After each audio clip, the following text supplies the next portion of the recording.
चलिए, board and steam class 2 question number 13 बोला एक नाव 6 घंटे में धारा के प्रतिकूल 24 किलोमीटर की दूरी तथा धारा की दिशा में 36 किलोमीटर की दूरी तय करता है। इसका सिचुएशन आप तैयार रहिए। बोले अगर हम फेवर का speed x kilometre per hour मान लें और एगेंस्ट का speed y kilometre per hour, इसका अर्थ क्या निकला कि दिशा में चाल x किलोमीटर प्रति घंटा और विरुद्ध में y किलोमीटर प्रति घंटा।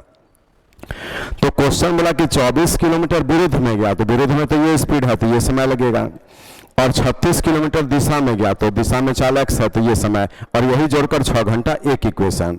लेकिन बोले ये 6 से सब कट रहा है, इसीलिए हम इसको छोटा कर लें तो 6 से 4 बार में कट गया, 6 से 6 बार में कट गया, और ये आपका ये एक इक्वेशन आपका बन चुका है।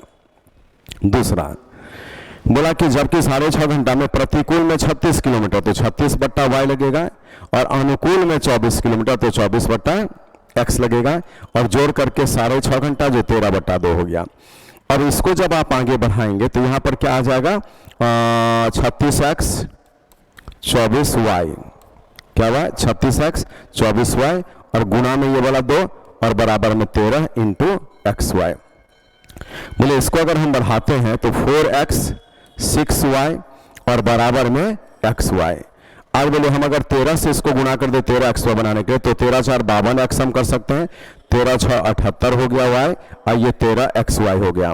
इससे क्या फायदा हुआ कि आप राइट को इक्वेट कर दिए, इक्वल कर दिए, तो लेफ्ट भी इक्वल होगा। बोले 36 गुना 72x लिखेंगे इसके बाद में, और 24 गुना 48y लिखेंगे, इक्वल्स टू में 52x होगा और 78y होगा। बोले 52 इसमें घटेगा तो 20 हो जाएगा x, और ये आपका जो 30y, इसीलिए x का मान 1.5y निकल गया। बोले x अगर 1.5y है तो आप जो है किसी छोटा इक्वेशन में यहां पर बैठा दीजिए, ये जो दिख रहा है।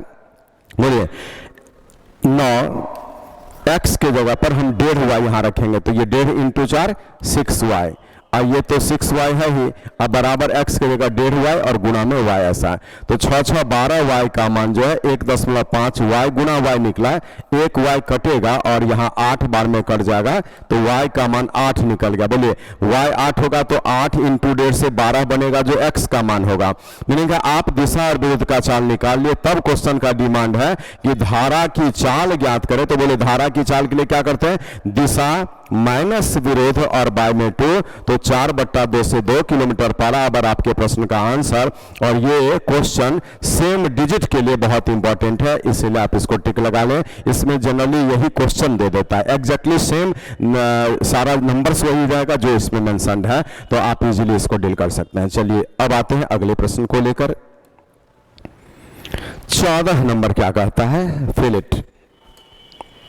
देखिए एक व्यक्ति धारा की दिशा में 20 किलोमीटर और धारा के विरुद्ध 10 किलोमीटर जाने में प्रत्येक दिशा में 1.5 घंटे का समय लेता है। शांत जल में व्यक्ति की चाल कितने। बोले शांत जल में तैराक की चाल अगर आप लेना चाहते हैं तो यहाँ पर क्या लिखा है उसको देखिए।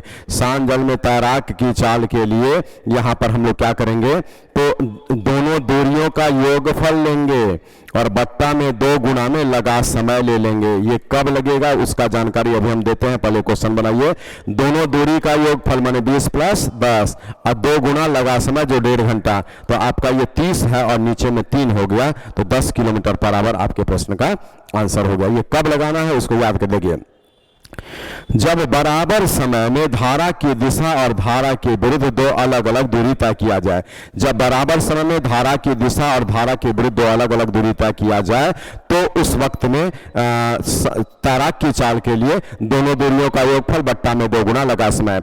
इसी कंडीशन में अगर धारा का वेग पूछ देता तो हम यहाँ पर दोनों दूरियों का अंतर ले लेते और बट्टा में यहाँ पर 2 और गुना में लगा समय। ये कब लगाना है, जब बराबर समय में दिशा और विरुद्ध में 2 अलग अलग दूरी तय किया जाए तो धारा का वेग तो तैराक की चाल। इस हिसाब से आराम से आप निकाल लेंगे, दोनों का ट्रिक दे दिया गया। चलिए 15 नंबर को देखिए।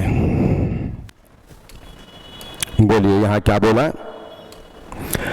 एक व्यक्ति धारा की दिशा में 20 किलोमीटर, धारा की प्रतिकूल 15 किलोमीटर की दूरी प्रत्येक दिशा में 2.5 घंटे का समय लेती है धारा का वेग। देखिए जिसका ट्रिक हम दे चुके थे, आज यहाँ पर धारा का वेग पूछा है, तो आप यहाँ पर क्या करेंगे, धारा का वेग निकालने के लिए इसको फिल करिए, दोनों दूरियों का अंतर, तो 20 माइनस में 15 और बट्टा में 2 गुना में लगा समय, तो 5/5 से 1 किलोमीटर पर आवर आपके धारा का वेग हो चुका है और यही आपके प्रश्न का आंसर है, 1 किलोमीटर पर आवर।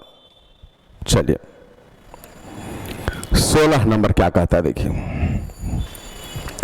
16 बोला एक व्यक्ति धारा की दिशा में 30 किलोमीटर और प्रतिकूल 12 किलोमीटर जाने में प्रत्येक दिशा में 3 घंटे का समय लेता है, तो धारा का वेग क्या। बोले धारा का वेग के लिए हम दोनों दूरी को जोड़ेंगे, 30 घटाएंगे, सॉरी दोनों दूरी को घटाएंगे, क्योंकि धारा का वेग, बोला धारा का वेग कम होगा इसलिए घटाना पड़ेगा, तारा की चाल पूछता तो बढ़ाने के लिए यहाँ प्लस हो जाता है।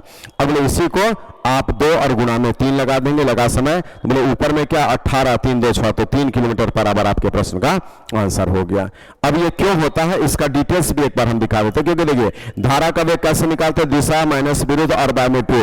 बोले दिशा में क्या किया, 30 किलोमीटर गया है 3 घंटे में, तो दिशा में चाल, और यहाँ पर 12 किलोमीटर आया है 3 ही घंटे में, बट्टा में 2। इसको जब सॉल्व करेंगे 3 से कटेगा 10 बार में और 3 से कटेगा 4 बार में और बट्टा में 2, तो ये फिर 3 किलोमीटर पर आवर आपके प्रश्न का आंसर। तो ये कंसेप्ट है और ये ट्रिकी अप्रोच होगा जो इसको जल्दी सॉल्व कर सकता है। चलिए 17 नंबर को देखिए,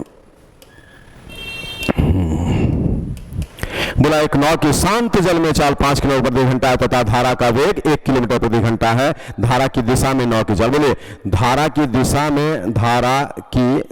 में नाव की चाल, ये जब बोलता है दिशा में नाव की चाल, तो इसका अर्थ क्या होता है कि अपना चाल जो है शांत जल में नाव की चाल, ठीक है, शांत जल में नाव की चाल, और इसी में हम प्लस कर देते हैं नाव की चाल, अब प्लस जो धारा का वेग होगा, तो यहाँ पर चाल प्लस में धारा का वेग, ऐसा।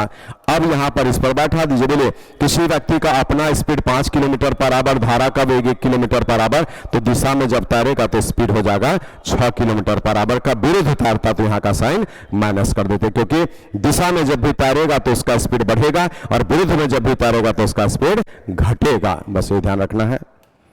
कितना बढ़ेगा, जितना धारा का वेग है, कितना घटेगा, जितना धारा का वेग है। चलिए अब यहां पर इसको देखिए, बोलता है कि एक नाव की शांत जल में चाल, एक नाव की शांत जल में चाल 7 किलोमीटर प्रति घंटा है और धारा का वेग 1.5 किलोमीटर प्रति घंटा है, तो धारा के विरुद्ध नाव की चाल। बोलिए आज धारा के विरुद्ध एगेंस्ट स्पीड आपको निकालने के लिए बोला है, तो बोले एगेंस्ट स्पीड कैसे निकलता है, तो शांत जल में तैराक की चाल और माइनस धारा का वेग, तो 5.5 किलोमीटर प्रति घंटा आपके प्रश्न का आंसर हो गया। देख रहे हैं 5.5 kilometre per hour is the right answer here. इसी प्रकार से आप ऐसे क्वेश्चन को डील कर लेंगे। 19 नंबर को देखिए, देखिए यहां क्वेश्चन बोला एक आदमी की शांत जल में चाल 6 किलोमीटर प्रति घंटा है और धारा का वेग 1 किलोमीटर प्रति घंटा, धारा का वेग 1 किलोमीटर प्रति घंटा, तो धारा की दिशा में 14 किलोमीटर, धारा के वेग 10 किलोमीटर जाने में कुल कितना समय लगेगा। बोले धारा के विरुद्ध 14 किलोमीटर जाएगा, तो 14 किलोमीटर में धारा के विरुद्ध का चाल कम करेगा। बोले अपना चाल 6 है और आपको धारा का वेग 1, तो विरुद्ध में ये चाल होगा, प्लस अब दिशा में क्वेश्चन धारा के, अच्छा पहले क्या बोला, शांत जल में चाल 6 किलोमीटर पर आवर, धारा का वेग 1 किलोमीटर पर आवर, तो धारा की दिशा में 14 जाएगा, तो 14 दिशा में, तो यहाँ प्लस, और यहाँ पर विरुद्ध में 10 जाएगा, तो विरुद्ध में क्या करेंगे 6 और माइनस 1, तो आपका टोटल समय जो लगेगा वो यही है। बोले 7 से 2 घंटा लगेगा और यहाँ पर ये 5 से 2 घंटा लगेगा, तो जोड़ करके पूरे 4 घंटा लगेगा, जो इस क्वेश्चन का आंसर होगा। तो इस हिसाब से इस क्वेश्चन को इजीली बना सकते हैं, ठीक है। तो you have to think the formula what to be applied here, उन पूरे कलेक्शंस में से जो आपके पास लाइब्रेरी या फॉर्मूला का या डेप्थ का या कंसेप्ट का, जिससे मैथ्स आप समझते हैं बनाते हैं, उन सारे कंसेप्ट में से कौन सा इस जगह पर आएगा। तो बोलिए समय क्या, तो धारा की दिशा में 14 किलोमीटर जाएगा, तो समय क्या लगेगा, तो दिशा का चाल, धारा के विरुद्ध 10 किलोमीटर आएगा, तो समय क्या लगेगा, तो विरुद्ध का चाल, और ये कैलकुलेट किए तो 2 + 2 से 4 घंटा आपके प्रश्न का आंसर हो गया। चलिए बस 19 नंबर ही आपका इसमें